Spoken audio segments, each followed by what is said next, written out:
ষড়যন্ত্র, আমার বিরুদ্ধে সবাই ষড়যন্ত্র করেছে। ষড়যন্ত্র আপনি করেননি মা? তনুশ্রী! কাকিমণি, ওটা আপনাকে ঠিক মানায় না। অন্যকে ধমক দেওয়ার আগে আপনি একবার নিজের দিকে তাকিয়ে দেখুন যে আপনি কি করেছেন। তোমাকে ফল ভুগতে হবে কিন্তু তনুশ্রী। অনিন্দ আসুক, তোমাকে আমি যদি নাকের জলে চোখের জলে। তো আপনি কি আদর্শ শাশুড়ি নাম, তাই তো? আচ্ছা কাকিমণি, কেন বলুন তো এভাবে আপনি নিজেকে সবার থেকে আলাদা করে রেখেছেন? সবার থেকে এভাবে আলাদা থেকে আপনার কি ভালো লাগছে? লাগছে না তো? আপনার যে ভালো লাগছে না সেটা তো আপনি যা যা কাজ করছেন তাতেই বোঝা যাচ্ছে। একবার একটা বিষয় পার পেয়ে গেছো বলে নিজেকে অত বড় ভেবো না, বুঝলে? আর আমাকে তো ভুল করে জ্ঞান দিতে এসো না। তনুশ্রী! হ্যাঁ মা। একটা কথা বলো তো, এই প্লেট ভাঙার ঘটনাগুলো সব সাজানো ছিল না? পুরোটা মা।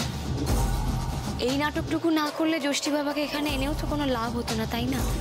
সব মিথ্যে। ওই দামি ডিনার সেটটা তোর? ওটা সস্তার ওই চিনে মাটির থালা, বেশি দাম টাম না। তবে হ্যাঁ বাপু, আমি ওইটুকু মিথ্যে কথা বলেছি বলে শাশুড়ি মার কাছে ক্ষমাও চেয়ে নিয়েছি। হ্যাঁ, তবে কাকিমণি, আপনিও কিন্তু কম যাননি। আমরা যখনই যাই প্ল্যান করেছি না কেন, আপনিও কিন্তু আমাদের উপর নজর রেখেছিলেন। ওই যে আমি যখন ওপরে গেলাম, আপনিও তো আমার পিছন পিছন ওপরে গেছিলেন, তাই না? এটাই দেখতে গেছিলেন যে আমি আদৌ ধ্যানযোগে জ্যোষ্ঠী বাবাকে ডাকছি কিনা, তাই তো? উমা, তাই নাকি? এসবও করেছে আবার? হ্যাঁ গো ঠাম্মি। অবশ্য তনুশ্রী আমাকে মেসেজ করে আগেই জানিয়ে দিয়েছিল যে আমার পিছনে স্পাই আছে। ও বাবা, আমাকে ফাঁসানোর জন্য তোমরা এত শত কাণ্ড করেছো? মা গো! ফাঁসায়নি তো কাকিমণি, শুধু সত্যিটা বলিয়েছি, যেটা আপনি নিজের মুখে কোনো দিন বলতেন না। কাকিমণি, একটু জল খাবে গো? একদম পরিষ্কার জল, সত্যি বলছি, কিচ্ছু মেশাবো না। স্যার, আশা করি এবার আপনার বিশ্বাস হয়েছে যে আনন্দী তার পেশেন্টদের মিষ্টি কথার পাঁচন গেলাতে পারে, নেশার জিনিস নয়। বুঝলাম, অনেক কিছুই দেখলাম, ব্যোমকেশ, অমনিবাস, ফেলুদা। কিন্তু আমার না একটা প্রশ্ন মাথায় ঘুরছে, বলবো? বলুন না স্যার, আমাদের কাছে তো সবকিছু প্রমাণ আছে। না, ওই রকেটের ভিডিওটা মিথ্যে না সত্যি, এই প্রমাণটা তো এখনো হয়নি।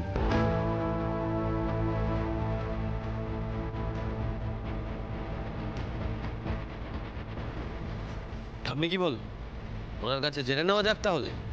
আদি, তুই একটা সমস্যা মিথ্যে না মিথ্যে আবার আরেকটা নতুন জিনিস নিয়ে শুরু হয়ে গেলি। তুমি ওই ওই ধন্বন্তরী বাবাকে তো রোজ পাবে না, তাই না? ওনার কাছ থেকে সত্যিটা জেনে নেওয়া খুব দরকার। দাঁড়াও দাঁড়াও, তুমি 1 মিনিট দাঁড়াও। বাবা, বলুন তো, শুনছেন জ্যোষ্ঠী বাবা? আপনার ওই ষষ্ঠীটা ঘুরিয়ে একটু আমাকে বলুন না, ওই রকেটের ভিডিওটা কে জাল করলো? ও আদি, বলছি এখন এসব তাক না, সময় আছে তো, বল। বাবা, আপনি দেখছি বড্ড বিচলিত হয়ে পড়ছেন, কি ব্যাপার? দাড়িটা চুলকাচ্ছে। ও মা, বাবা এরকম করছে কেন? না না, মন্ত্রের তেজও তো সেরকম নেই এখন।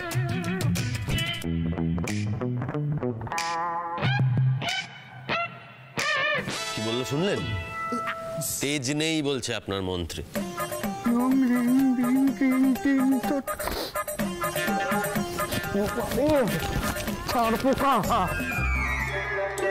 দাড়িতে ছাড় পোকা কেন?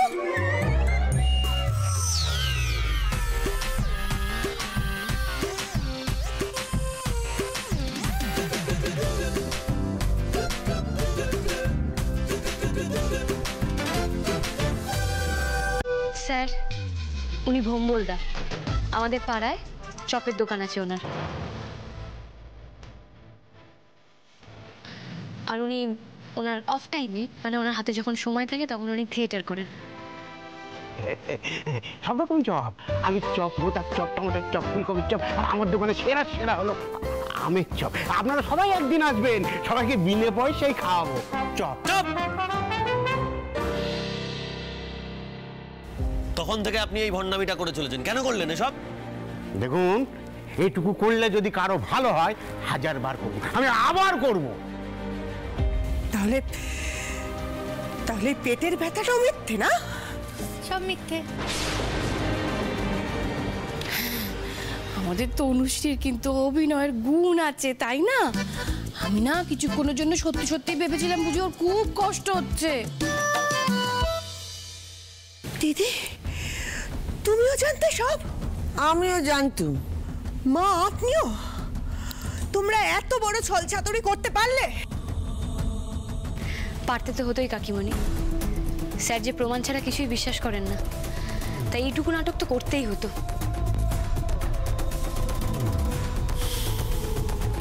শুনুন,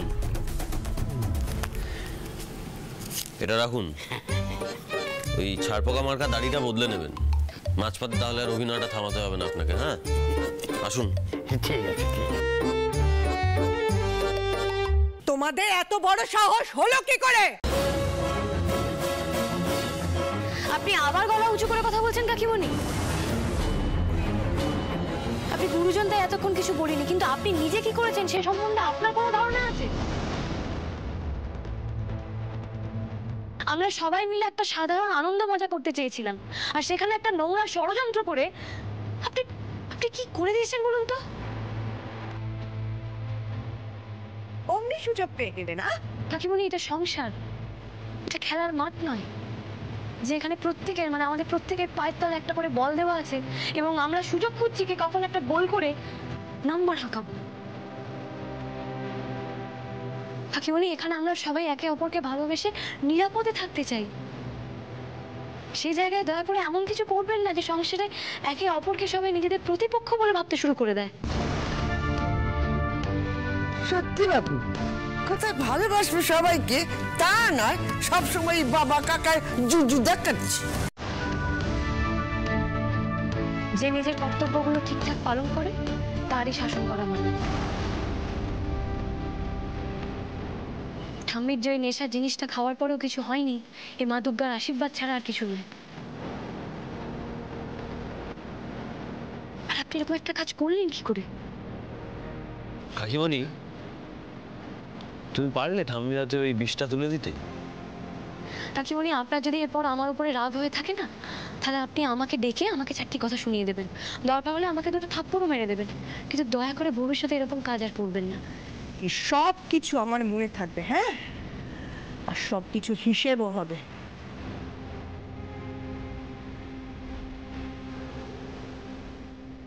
এবার না একটা বিপদ বাঁধবে, জানো তো? এই রাগ কিন্তু ভালো নয়। আচ্ছা রাগ দেখি, কত হুঁকি তো শুনলাম সারা জীবনে। হ্যাঁ, ওই গর্জনই হবে, বৃষ্টি হবে না। যাকে ও দাদু ভাই, বলছি যে তুই এবার কি করবি বল? আমাকে আবার এসবের মধ্যে কেন? আমি আবার এখন কি করব? ও বাবা, তোর জন্যই তো এত সব কাণ্ড হলো। আর এত যে বুদ্ধি খাটিয়ে চোরকে ধরলো, তার একটা ছোট্ট করে প্রশংসা কর। হ্যাঁ, তাই তো, আনন্দে এমন বুদ্ধি কাটানো বলেই তো এই সব সত্যিটা সকলের সামনে এলো, তাই না?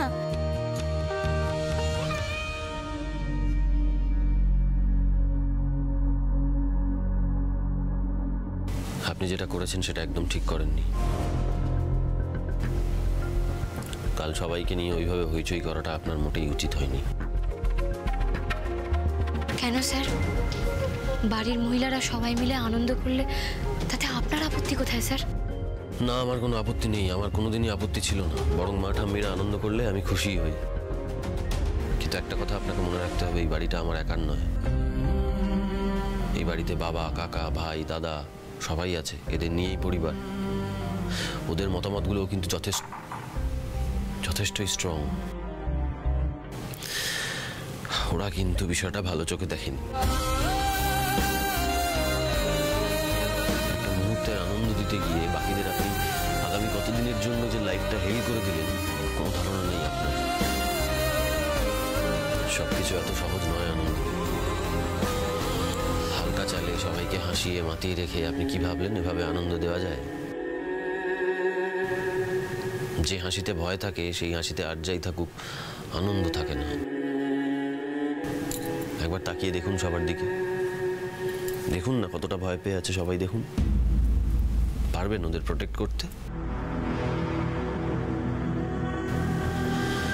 যে কাজ দায়িত্ব নিয়ে সামলাতে পারবেন না সেটা যখন করে ফেলেন না তখন এরকমই হয়। এভাবেই দায় সামলাতে হয়। নিজে তো বিপদে পড়ছেনই, উল্টে যারা নিজেদের মতো করে নিজেদের জীবনটাকে গুছিয়ে নিয়েছিল তাদের জীবনটাও তছনছ করে দিচ্ছেন। দাদু ভাই প্লিজ ঠাম্মি, প্লিজ আজ আমাকে সত্যিটা বলতে দাও। যে মেয়ে কোনো কাজ করার আগে 10 বার ভাবতো তার কি হয়েছে আজ? সে কোন হাওয়ায় ভেসে গিয়ে কোনো কিছু না ভেবেই এত বড় একটা অঘটন ঘটিয়ে ফেললো। আদি, এমন করে কথা বলতে নেই বাবা। কেন বলছো মা এসব কথা? কেন বলবো না বলো তো? তোমরাই তো আমাকে ছোট থেকে শিখিয়েছো যে ভাবিয়া করিও কাজ, করিয়া ভাবিও না। দেখো না, কোনো কিছু না ভেবেই তো এত বড় একটা সিদ্ধান্ত নিয়ে ফেললাম। পস্তাতে হচ্ছে এখন, হবেও। বুঝে গেছি, সারা জীবন পস্তাতে হবে।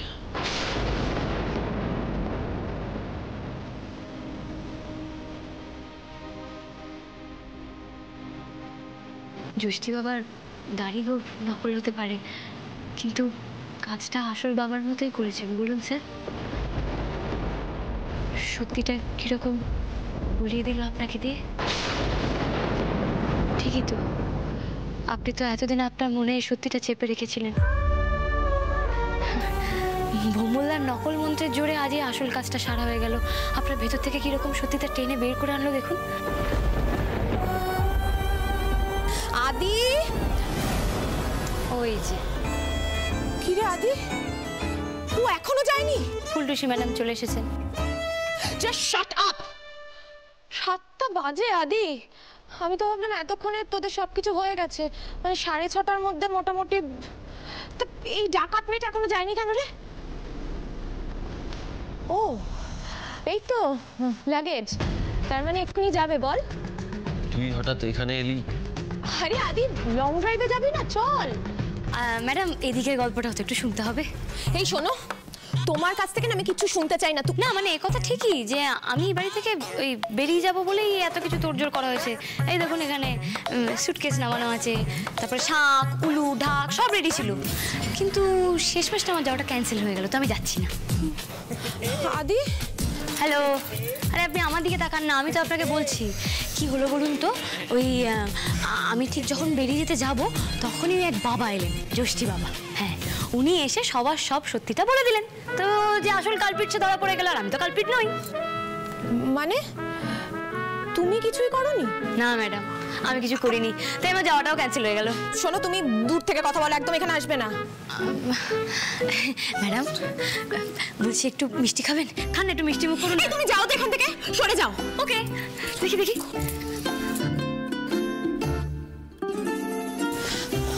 দিদির বলছি যে আনন্দ তো ঠিকই বলেছে। হ্যাঁ, ও যে বাড়ি থেকে বেরিয়ে যাচ্ছে না, এটা তো খুব ভালো একটা খবর।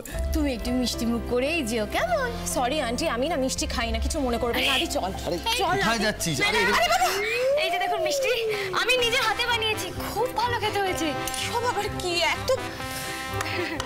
নিন না ম্যাডাম, একটু খান না, একটু মিষ্টি মুখ করুন, দেখবেন মন প্রাণ সব জুড়িয়ে গেছে। তোমাকে আমি বললাম না আমি মিষ্টি খাবো না।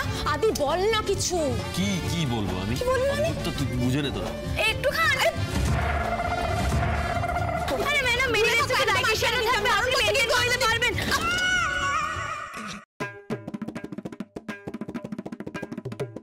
কি বলো তো, সাঁড়াশি দিয়ে না হবে না, জানো তো? তোমার এই লম্বা নাক না আমি সাইকেল সারানোর রেঞ্জ দিয়ে উপরে ফেলবো, বুঝেছো? খুব লং ড্রাইভে যাওয়ার শখ না তোমার? ওই বারুইপুর টু বারাসাত, নাকি বারাসাত টু বারুইপুর, কিছু একটা হবে। ওই যে রুটটা আছে না, অনেক লম্বা রুট, লং ড্রাইভে যেতে ইচ্ছে হলে ওই রুটে চলে যাও, কেমন? কিন্তু আমাকে আনন্দি কি করছেনটা কি আপনি? এটা কি খুব দরকার করা? না স্যার, মানে দরকার ছিল অ্যাকচুয়ালি স্যার। আমি একটুখানি আবদার করছিলাম। দেখুন স্যার, ম্যাডামের যেমন লং ড্রাইভে যেতে ইচ্ছা করে, আমারও তো করে। বলুন, এখন আপনি টায়ার্ড, এই যা এখন আপনি টায়ার্ড, তো ম্যাডামকে বলছিলাম যে আমাকে সাথে করে নিয়ে চলুন, তাহলে আমরা দুজন একসাথে সারাটা রাস্তা গল্প করতে করতে যাবো। কিন্তু ম্যাডামের মনে হয় আমাকে পছন্দ না, তাই না ম্যাডাম? What just disgusting. বাবা দুঃখা দুঃখা, আর ভালো লাগছে না আমার। কবে যে এই ঝামেলা থেকে মুক্তি পাবো কে জানে।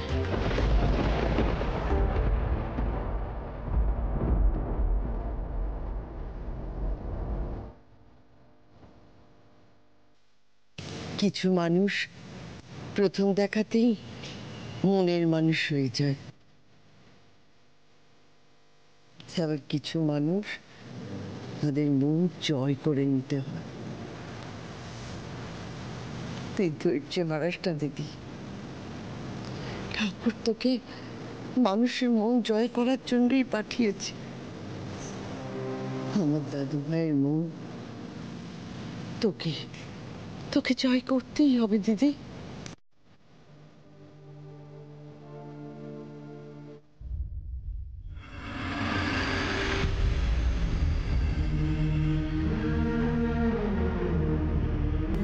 এই সময়টা তোমাকে জড়িয়ে ধরতে পারলে সবকিছু ঠিক হয়ে যেত বাবা। আমার যত মন খারাপ, যত হেরে যাওয়া, সবকিছু তুমি ভ্যানিশ করে দিতে। এখন তো সবকিছু মনেই চেপে থাকে, কিছুতেই মন হালকা হয় না, জানো, কিছুতেই হালকা হয় না। আচ্ছা বাবা, আমি কার জন্য এত লড়াই করছি বলো তো? ওই মানুষটার কি আদেও কিছু যায় আসে? আমার যে আর ভালো লাগছে না, আর পেরে উঠছি না। তোমার অনুমা বড্ড ক্লান্ত হয়ে গেছে, বড্ড ক্লান্ত হয়ে গেছে।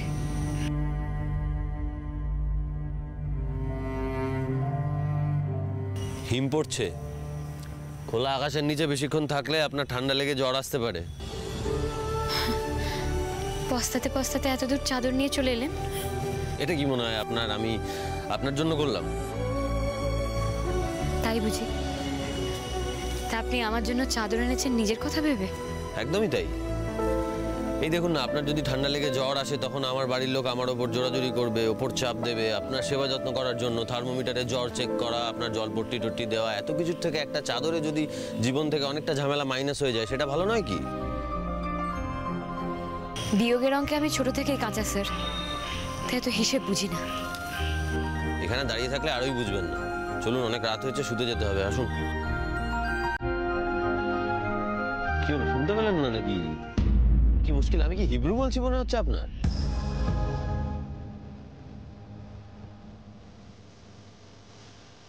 আসুন। আপনি নিজেই কাল ঘর থেকে বের করে দিলেন, আর আজকে নিজেই আমার ঘরে নিয়ে যাচ্ছেন স্যার। আসুন, ঠাম্মির ঘরে গিয়ে শুয়ে পড়ুন। ঠাম্মি? আচ্ছা, ঘুম সবে ঘুমিয়েছে, দেখবেন যেন ভেঙে না যায়। যান।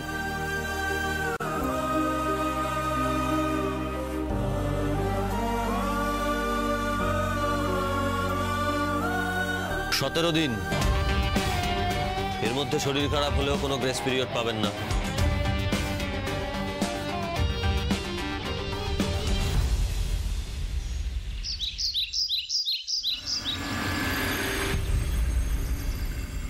আমি যে সকালে গ্রিন টি খাই সেটাও কি তুমি ভুলে গেছো? এই তো ওখানে রাখা আছে। কেন, এটা কি ফুলদানি নাকি যে পাশে সাজানো থাকবে? কাপটাকে এগিয়ে দেবে। তোকে এখন কাপটাও হাতে এগিয়ে দিতে হবে? হ্যাঁ, দিতে হবে। আর মা প্লিজ, তুমি অন্তত আমাকে কিছু বলতে এসো না। এই কথাটা আমাদের স্বামী স্ত্রীর মধ্যে হচ্ছে। শক্ত হাতে হাল ধরতে হবে কিন্তু। হ্যাঁ, বাড়ির মা কাকিমারা যদি নিজেদের দায়িত্ব ভুলে যায়, তাহলে তো ছেলেদেরই সেই দায়িত্ব নিতে হয়, তাই না? এটা তুমি একদম ঠিক বলেছো কাকিমণি। ও কতটা কি জানে এই বাড়ির কে কোন দায়িত্বটা সামলে আসছে এতদিন ধরে? ছোটদা তুই ছেড়ে দে, তুই আর কথা বলিস না। তুই তোর এত বড় দায়িত্বটা এত সুন্দরভাবে পালন করেছিস না, যে গোটা বাড়ির ইকুইলিব্রিয়ামটা তুই ঘেটে ঘ করে দিয়েছিস।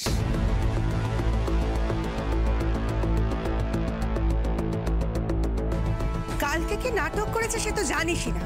তুই ঘর থেকে বের করে দিয়েছিলিস, তারপরে আমি বাড়িতে থাকবো, আমি বাড়িতে থাকবো, আমাকে বের করো না বলে সে কি ক্ষমা চাইলো।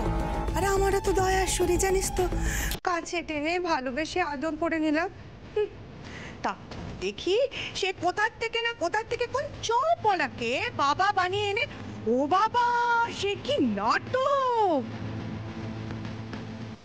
এটা কি হয়েছে? হাফ বয়েল এগ যেমন রোজ খাও তুমি। ও তাই? হার্ড এগটা আমার হাফ বয়েল মনে হচ্ছে। তা বলছি মদের ঘোর এখনো কাটেনি? ঘোর না কাটলে ঘোর কাটানোর ব্যবস্থা করতে হবে। আফটার অল অসুখ সারানোটাই তো আমাদের কাজ। একদম ঠিক। অসুখ সারাতে গেলে রূপ কষ্টটা জানাটা খুব দরকার, তা না হলে শুধুমাত্র সিমটমগুলো সারে, অসুখটা সারে। একদম সঠিক জায়গাটা তুই ধরেছিস। আমরাও না এই গোড়ার সমস্যাটার কথাই বলছিলাম, আর যত নষ্টের গোড়া হলো তোর বউ। বাড়ির মেয়েরা একটা দিন একটা সন্ধে একটু নিজেদের মতন করে কাটিয়েছে বলে তাদেরকে এখন এইভাবে কথা শুনতে হবে? দেখো এখনো কিরকম বাড়ির বউয়েরা ঘাড় শক্ত করে বাড়ির ছেলেদের সাথে তেজ নিয়ে কথা বলে যাচ্ছে। কার উস্কানিতে এটা হচ্ছে তো সবাই বোঝে। উস্কানি কেন হবে মা? আমরা নিজেদের বুদ্ধি নিয়ে কিছু করতে পারি না? হ্যাঁ, শুধু ওই স্ত্রী কর্তব্যটাই পালন করতে পারুনি, এই যা বলো যেভাবে বলো চোখ মুখ বুঝে শব্দ করে যাচ্ছে, আর কি করবো? শোন, এত বছর তো বিয়ে হয়েছে, তারপর কারো মুখে তো বাবা ডাকটা শুনতে পেলাম। সেই দায়িত্ব কি আমার একার? তোর স্ত্রী